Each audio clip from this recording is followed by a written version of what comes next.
Welcome to Penrose Learning, where we make understanding easy.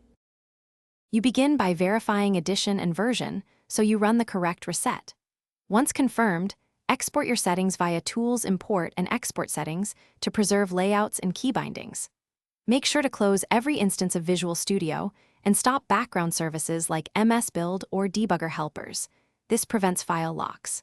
Now open an elevated command prompt or developer command prompt so you can run administrative reset commands safely. These steps minimize data loss and ensure the reset executes cleanly. Next, perform the core reset commands. Run devenv/reset settings to restore defaults and devenv/setup to reinitialize menus and templates. Use an elevated developer command prompt. Once done, open Visual Studio Installer, choose your installation, then modify and repair to fix corrupted components or workloads.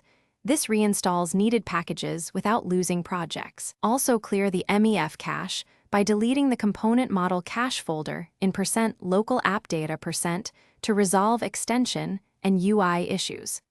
These steps rebuild both settings and components. Finally, restart your machine to ensure all services restart cleanly.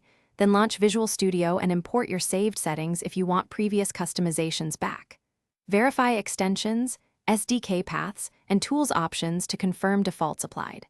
If problems persist, enable Activity Log.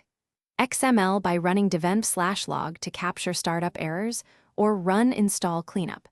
EXE and perform a complete reinstall through the installer. One key troubleshooting tip: check the activity log first.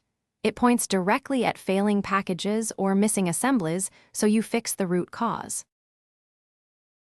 Thanks for watching. If this was helpful, leave a like and consider subscribing. See you next time.